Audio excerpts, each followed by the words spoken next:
وما أرسلناك إلا رحمة للعالمين. Kemudian cara melaksanakan ibadah hajinya gimana?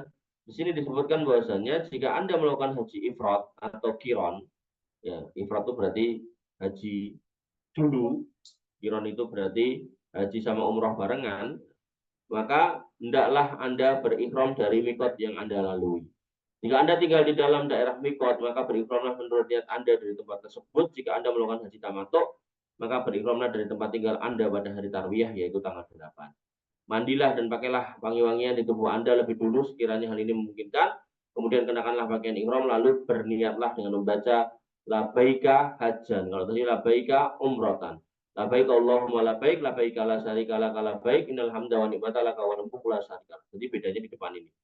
Kalau yang umroh labaika umrotan. Kalau ini labaika hajjan. Kemudian keluarlah menuju Mina tanggal 8 Dzulhijjah, lakukanlah sholat duhur, asar, maghrib, isya, subuh di sana, di Mina. Dari Mekah, Mina sampai sana, duhur, asar, maghrib, isya, subuh. Dengan cara mengkosor sholat yang 4 menjadi 2 tanpa dijamak. Jadi kalau pas duhur ya sholat duhur 2, pas asar sholat asar 2 gitu. Duhur, asar, isya menjadi 2 rakaat pada waktunya masing-masing dan tidak dijamak. Setelah itu bermalamlah di Mina, bermalam di Mina hingga terbit matahari. Kemudian yang ketiga, apabila matahari telah terbit pada tanggal 9 Dzulhijjahnya, jadi Arafah, ya, maka berangkatlah Anda menuju Arafah tanpa tergesa-gesa subuh itu.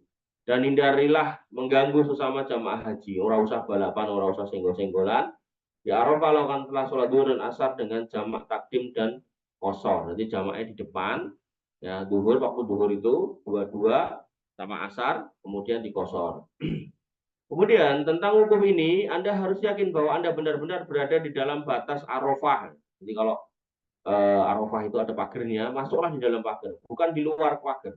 Perbanyaklah zikir dan doa di dalam Arafah, wilayah Arafah, sambil menghadap kiblat dan mengangkat kedua tangan. Menghadap kiblat, angkat dua tangan.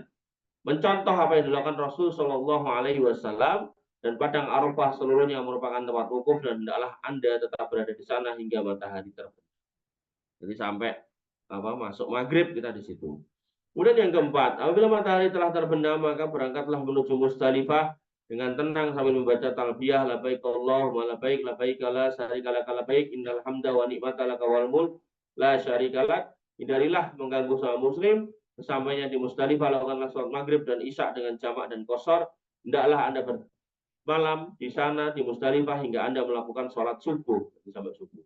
Setelah selesai sholat subuh, perbanyaklah doa dan zikir hingga hari tampak mulai terang. Artinya matahari sudah mulai terbit sambil menghadap kiblat dan mengangkat kedua tangan untuk mengikuti Nabi Shallallahu Alaihi Wasallam. Yang kelima, kemudian berangkatlah sebelum matahari terbit menuju Mina sambil membaca talbiyah tanggal 10 Dzulhijjah. Berarti ini hari Idul Kurban atau hari naharnya.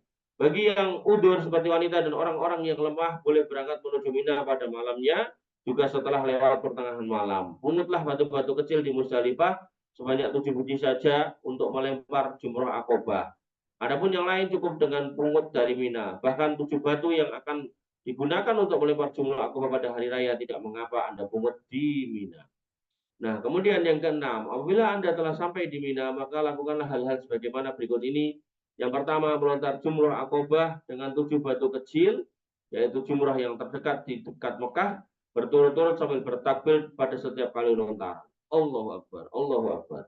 Posisi melempar yang disunahkan adalah menjadikan arah Ka'bah di sebelah kiri. Ya, jadi kalau bisa memungkinkan silakan. Kemudian yang kedua, sembelihlah korban jika Anda berkewajiban melakukannya dan makanlah sebagian dagingnya jika memungkinkan, serta berikan sebagian besarnya kepada fakir miskin. Kemudian yang ketiga, bercukurlah dengan bersih gundul atau pendekkan rambut tahalul.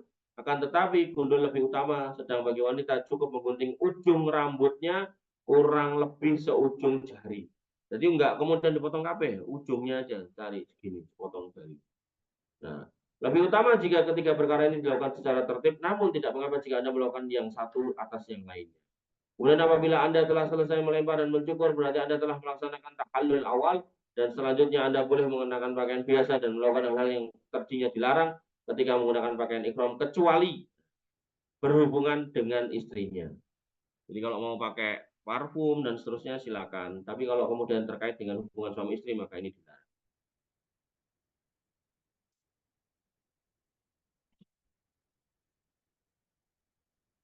Kemudian yang ketujuh, berangkatlah menuju Mekah dan melakukan tawaf ifadah. Setelah itu laksanakan sa'i jika Anda melakukan haji tamattu. Ya. Tawaf ifadah disebut juga sebagai tawaf haji karena memang menjadi rukun haji yang tidak boleh ditinggalkan dan tidak boleh diganti dengan dam. Jadi nggak ada gantinya. Itu harus dilakukan.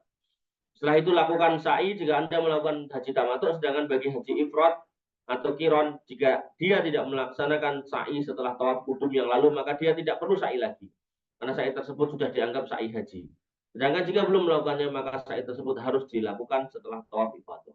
Setelah itu Anda dibolehkan mengadakan melakukan hubungan suami istri atau ketika sudah melakukan tahallul as-sani. Kemudian tawaf ifadah ini boleh diakhirkan pelaksanaannya hingga berlalunya hari-hari Mina, baru kemudian menuju Mekah setelah melempar jumrah. Yang kedelapan, setelah tawaf ifadah pada hari nahar, kembali lagi ke Mina, bermalam di sana pada hari tasyrik yaitu 11, 12, 13. Jika Anda bermalam hanya 2 malam saja, maka nggak mengapa. Yang kesembilan, lempar jumrah yang ketiga selama Anda menetap 2 hari atau 3 hari di Mina setelah matahari tergelincir, yaitu setelah masuk waktu zuhur. Kemudian Anda mulai dari jumrah ula, yaitu yang jaraknya paling jauh dari Mekah, kemudian jumrah wusta tengah, dan kemudian jumrah akobah. Setiap jumrah dilempar dengan 7 batu kecil secara berturut-turut sambil bertakbir pada setiap kali lemparan. Jika Anda berniat menetap selama 2 hari saja, hendaklah Anda meninggalkan Mina sebelum matahari terbenam pada hari kedua, di hari kedua, yaitu nafar awal. Dan jika ternyata matahari telah terbenam sebelum Anda keluar dari batas Mina, maka hendaklah Anda bermalam lagi pada malam hari ketiganya dan melempar jumrah pada hari ketiga, yaitu nafar sani. Lebih utama hendaknya Anda bermalam pada malam ketiga tersebut. Bagi Anda yang sakit atau yang lemah, maka boleh mewakilkan kepada orang lain untuk melempar jumrah. Bagi siapa yang mewakili orang lain, hendaklah melempar untuk dirinya sendiri dulu, baru kemudian yang diwakili. Boleh dilaksanakan sekaligus dalam satu tempat jumrah. Dan ini nggak bisa diwakilkan kalau konteksnya wukuf. Wukuf orangnya juga harus ikut. Kemudian yang 10, apabila Anda hendak kembali ke kampung setelah menyelesaikan semua prosesi tadi, segala amalan haji, lakukanlah tawaf wada, yaitu tawaf perpisahan sebelum pulang, kecuali bagi wanita yang haid dan nifas.